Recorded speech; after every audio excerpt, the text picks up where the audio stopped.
अगर आप HCS 2024 के लिए तैयारी कर रहे हैं तो HPSC ने अभी हाल ही में 2024 का कैलेंडर जारी कर दिया है। आपने सही वीडियो पे क्लिक किया है। आइए सटीक तरीके से जान लेते हैं कि हम लोगों को कौन सी तारीख को पेपर में बैठना है।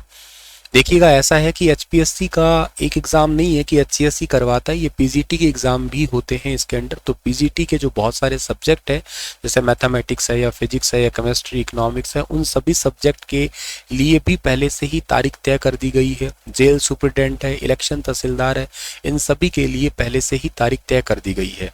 अच्छी बात होती है कि पहले से ही डेट फिक्स कर दी जाती है, तो तैयारी करना थोड़ा ईजी होता है और सिस्टमेटिक ढंग से तैयारी भी की जा सकती है। लेकिन एग्ज़ाम इस बार थोड़ा सा पहले हो रहा है, तो इसी के लिए मैंने एक लिखा है कि बुरी बात यह है कि समय कम है और अच्छी बात यह है कि अभी भी समय है। खैर, आइए जान लेते हैं। अगर आप सीरियस एस्पिरेंट है तो इस वीडियो को अब आगे कंटिन्यू करिएगा। आप लोग तैयारी कैसे करनी है इसके बारे में मैं ऑलरेडी वीडियो बना चुका हूं, अब फिर से आपको थोड़ा समझा दूंगा। पहले तो आप लोगों को ये देखना है कि इसका ऑफिशियल अनाउंसमेंट क्या था। अनाउंसमेंट ये है कि अभी दिसंबर और मार्च 2024 तक के लिए ये कैलेंडर जारी किया गया है।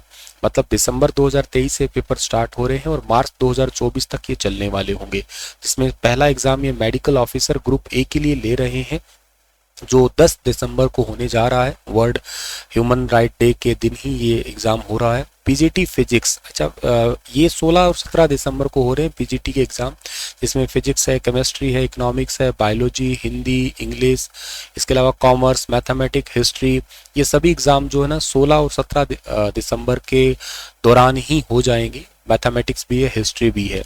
और 17 दिसंबर को ही डेप्यूटी सुप्रिटेंडेंट है जो जेल के अंदर है, सिर्फ लड़कों के लिए, मेल के लिए। इलेक्शन तहसीलदार का एग्जाम भी। इसके अलावा डिस्ट्रिक्ट प्रोग्राम ऑफिसर जो केवल लड़कियों के लिए है, women and child development department में, ये भी 17 दिसंबर को कंप्लीट होगा। जिसके लिए आपने इस वीडियो पे क्लिक किया था वो है सबसे लास्ट में 14 और 15 नंबर पे HCS एग्जाम। ये 2 नंबर पे 2 क्यों है सर? क्योंकि इनके एग्जाम होंगे 2, एक प्री होगा और एक मेन होगा। तो जो हमारा प्री एग्जाम हो रहा है वो इस बार हो रहा है 11 फरवरी को हो रहा है, और जो मेंस एग्जाम हो रहा है वो 30 मार्च और 31 मार्च को हो रहा है। चलो, मेंस एग्जाम तो हम बाद में देखेंगे, पहले तो हमारा ये टारगेट है इसे कंप्लीट करना। अब आज आप वीडियो देख रहे हैं तो आज आप वीडियो देख रहे हैं 11 तारीख को, यानी कि 11 नवंबर को ही देख रहे हैं ये वीडियो। 11 नवंबर 2023 को ये वीडियो देख रहे हैं। 11 दिसंबर जब आपके पास आएगा तो आपके पास 1 महीना पूरा होगा, और 11 जनवरी के बाद आपका 2 महीने पूरे हो जाएंगे, और 11 फरवरी यानी कि आपके पास तीसरा महीना, आज की तारीख से सही 3 महीने आपके पास में है एग्जैक्ट। लगभग मोटे तौर पे 90 दिन आपके पास में शामिल है आपके इस तैयारी के लिए। इन 90 डेज में आपके पास अब दीपावली का फेस्टिवल भी है। खैर, मैं आपको भूल ही गया दीपावली विश करना, तो I wish you very happy Deepavali. छोटी दीपावली और बड़ी दीपावली, सभी दीपावली आपको बहुत बहुत शुभकामनाएं। और इसके साथ साथ आपको अब यहाँ पे शादियों के सीजन मिलेंगे, के साथ ही आप लोगों को हैप्पी न्यू ईयर सीजन भी मिलेगा। बट इसी टाइम पे ही, जैसे अभी मैक्सवेल डटे रहे थे ना अपने मैच में, वैसे ही आपको डटे रहना पड़ेगा, क्योंकि ये बहुत ही इंपॉर्टेंट टाइम है। मेरा तो ये मानना है कि आपकी ज़िंदगी में दिवाली, आपकी ज़िंदगी में न्यू ईयर तभी आएगा जब आप लोग अपने पैरों पे खड़े हो जाएंगे। तो अगर आपको अपने पैरों पे खड़े होना है तो आप लोगों को तैयारी कर देना, स्टार्ट कर देना चाहिए। क्योंकि मैंने देखो स्टार्टिंग में ही लिखा है ना कि बुरी बात यह है कि समय बहुत कम है, पर अच्छी बात यह है कि अभी भी समय है, कर सकते हैं। 3 महीने बाकी है ना।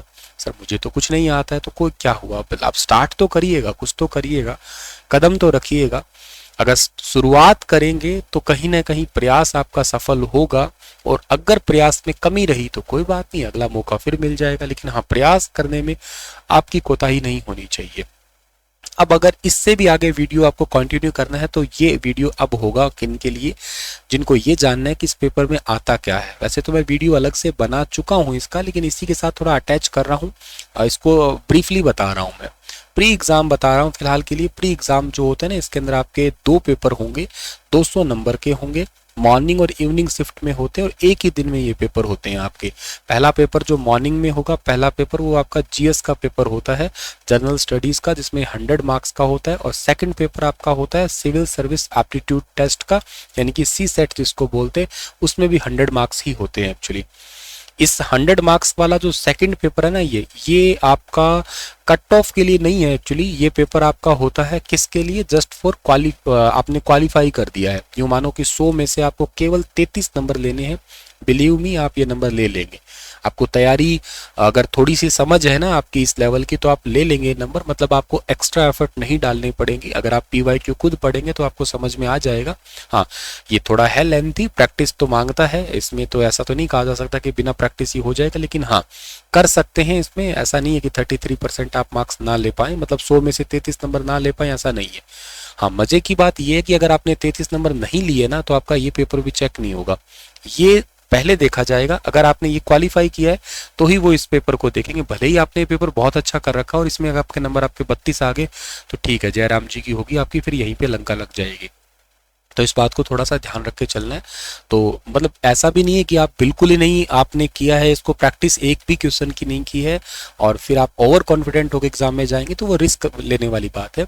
आप इसके लिए एटलीस्ट मॉक टेस्ट सॉल्व कर सकते हैं। बेसिक कंसेप्ट अगर आपको नहीं आते तो जो आप SSC की जो आपने रीजनिंग पढ़ी है, बैंक की रीजनिंग पढ़ी है, वही आपने जो बेसिक मैथमेटिक्स एप्टीट्यूड पढ़ा है, तो उसको आप रिविजन ले सकते हैं। पर हाँ, उतना भी नहीं कि आप इसमें पूरा पूरा दिन निकाल दें। बात मेन आती है जनरल स्टडीज की हमारी। तो ये तो पैटर्न तो एटलीस्ट आपको पता लगा है, पेपर में क्या होता है वो मैं आपको पूरा बता दिया। नेगेटिव मार्किंग होती है, ये बात ध्यान रखना, 1/4 की नेगेटिव मार्किंग होती है। मेंस पेपर होगा अगर आपने ये क्लियर किया है तो मेंस पेपर की तो हम बाद में ही बात करेंगे। खैर मोटे तौर पे हम बता भी दें आपको, तो एक इंग्लिश है, एक हिंदी है, एक जनरल स्टडीज है, एक ऑप्शनल सब्जेक्ट है। ऑप्शनल सब्जेक्ट आपको इनमें से चूज करना होगा। हालांकि ये फॉर्म भरते समय आपके पास से नोटिफिकेशन में पूछ लिया जाएगा कि कुछ ऐसा ऐसा आपका रहेगा, ठीक है। मेन बात यह आती है कि देखो ऐसा है, जो पोस्ट वगैरह है ये इसके अंदर ये, पर तैयारी कैसे करें, मुद्दा तो ये हमारे पास में यही आता है कि तैयारी कैसे की जाए। अब उसके लिए आपको जो है ना एक अलग से वीडियो में सेपरेट बना के दूंगा, जिसके अंदर हम लोगों को क्या क्या कैसे सिलेबस पढ़ना चाहिए, क्या रहेगा। फीस स्ट्रक्चर दिखा रहा था मैं आपको, तो फीस स्ट्रक्चर कुछ ऐसा ऐसा रहता है इसके अंदर। 1000 है, 250 और नील होता है जो पर्सन डिसेबिलिटीज कैटेगरी से आते हैं उनके लिए, ठीक है। चलिए खैर आपके लिए एक और वीडियो लेके आऊंगा, और के साथ में मैंने एक यूट्यूब पे आधारशिला बैच भी लॉन्च कर रखा है, तो वो फ्री ऑफ कॉस्ट आपको पढ़ाने के लिए ही है। पूरी हरियाणा जीके के जिला दर्शन सीरीज चल रही है, आप वो अच्छे से देख लीजिएगा। आपके हरियाणा जीके के जो जो क्वेश्चन आते हैं वो तो सारे कवर हो ही जाएंगे। के साथ साथ करंट अफेयर्स को बहुत डिटेल से ज्ञान IQ सीरीज है उसको फॉलो अप कर लीजिएगा। और जो सब्जेक्ट के हैं हमारे, पॉलिटी के या हमारे इकोनॉमिक्स के, हिस्ट्री के, उनके लिए भी मैं सीरीज फ्री ऑफ कॉस्ट। आप अपनी तैयारी करते रहिए, ऐसा नहीं है कि डिपेंड होइएगा, लेकिन तैयारी करने के साथ साथ आप मदद ले सकते हैं, उतना आपका फर्ज भी बनता है, ठीक है। चलिए, थैंक यू सो मच, अपना ख्याल रखना आप लोग।